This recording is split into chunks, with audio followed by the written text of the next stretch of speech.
I just wanted to say that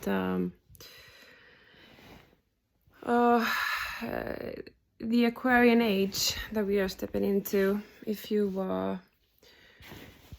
know astrology, the ages run parallel. I think I've mentioned this before, but they run parallel to each other.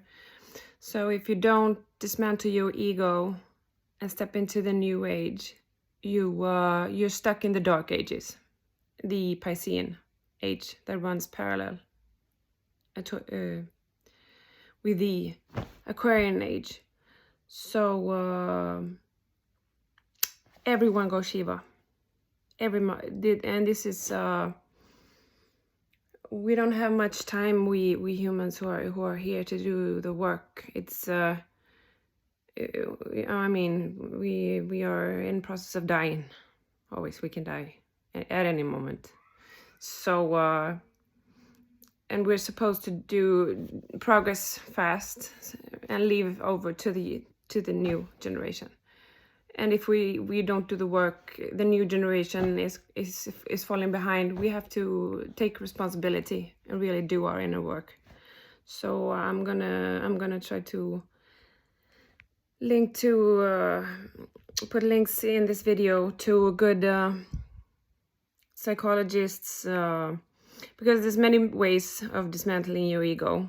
I am a first ray Plutonian. So I mean, we are known for taking heaven by storm, becoming shaman spiritual through real life struggles, pain, difficulty. But you can dismantle your ego with just philosophizing. I mean, around this and go internally. So I mean, there's many ways to the spiritual enlightenment path and getting out of the matrix, dismantling the ego, psycho-spiritual ball in the heart with all the neural wiring that is hurting you. For example, if you're a codependent or a narcissist, you have to do this. You have to get rid of the neural wiring or the ego. So I'm going to try to link to all those who led me through this, all the good. As I see my mentors, because I had no one in but YouTube to rely on to get me through dismantling my ego. So I'm going to try to help you link to good sites, good psychologists and coaches and astrologers and everything, so you can research everything on your own, because it's really important. Saturn stands for self-sufficiency and the observer, being the observer, the third party, always not if you know Anubis, he stands behind the scales, you know, looking at the shit, the poles. He doesn't go in and take a stand. He stands behind and judges and just watches, observes everything. That's where Shiva is, no thing. He just the observer, the real consciousness that observes everything inside, internally. That observes all the thoughts, all the emotions, all things going on inside. And also externally. I mean, if you can observe everything internally, be truly the observer of everything, go Shiva totally. You will be unpolarized in infinity consciousness, just being able to go in and take a stride when you really have to, so you're not constantly in opposition to something. Because if you're in the matrix, you're always in opposition to something. Like if you struggle and always do the wrong thing, you're always in opposition to the right thing. If you choose to play a game, you're between. If you know hermeticism, you're always in between. Like if you step into to play a game, you're in opposition. You can win or lose, and either way you lose, because if you win, you just see a bunch of losers, and that's shitty. If you lose, you're a loser, so that's shitty. But if you don't play the game, you're always sovereign. So that's what it means to step out of the matrix. Don't play the game. And I have good books here. I'm going to show you a book that helped me conquer death, my fear of death. As I have told you before, I've been in my Rahu mahadasha for 18 years. And that's all about conquering your fears, and that's also a loophole in this Aquarian age. If Rahu co-rules Aquarius, and he's known as the Grim Reaper, if you know Vedic astrology, the real Grim Reaper. Because if you fight fear the wrong way, if you don't conquer fear, you're gonna create what you fear, and you I mean, if you fear death, you have I don't know how many lifetimes it takes for fear to manifest. I mean, I have been in my Rahu mahadasha now for 18 years, and I mean, I feared many things in my life, and of course not all of these things have manifested in my Rahu mahadasha, but many things did. And I thought I was gonna die all the time, and I'm chronically ill. I thought I had cancer, and I struggled with tremendous death fear of death, tormented in the nights. I mean, and I was in the narcissistic ego consciousness.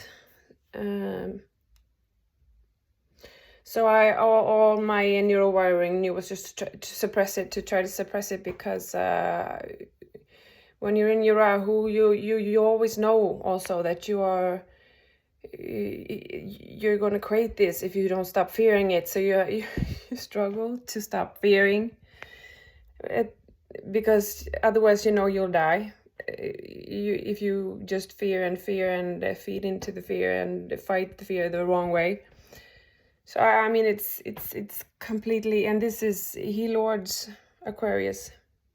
So I mean, if you humans don't do our work, and we fear and fight fear the wrong, I mean, people could just die like flies during this age. So I mean, I'm gonna see if I can find the book here. This book helped me conquer death. I was scared as fuck when I was going to read this, because the ego, when you're in the lower the ego consciousness, it just contradicts itself. So I was so afraid of reading it, because what if there's no life after death? Then it's just the black hole that I fear the most. That just pure blackness. If you know the Egyptian myths, that was the Egyptians' worst fear, that black, just nothing after. So that was the worst punishment for those who didn't pass through the gates of Anubis with the weighing of the heart. And so that was my greatest fear. So I was so afraid to read the book, because what if there's only that? I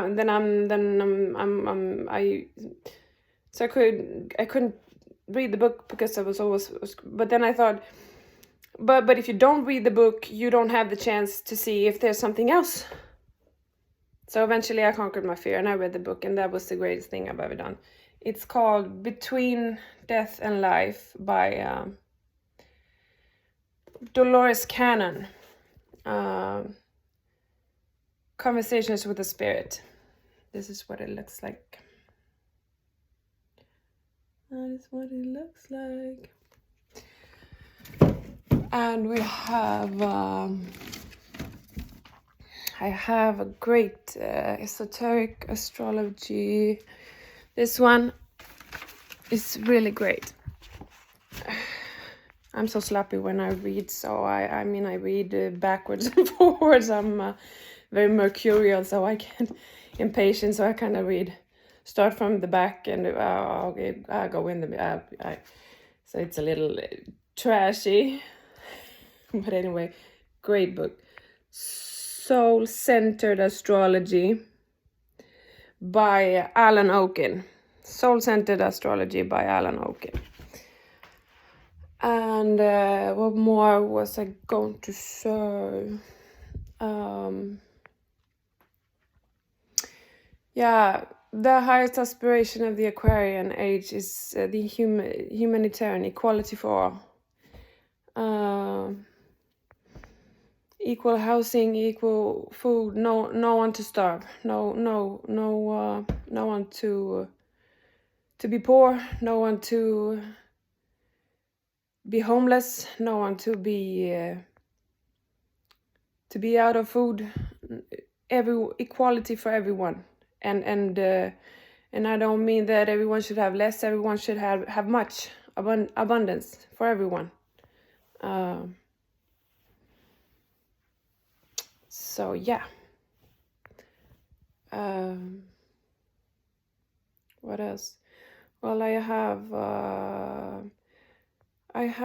a channel. I have questions. YouTube subscriber who wants me to ask some questions too, but I'll take that in another video.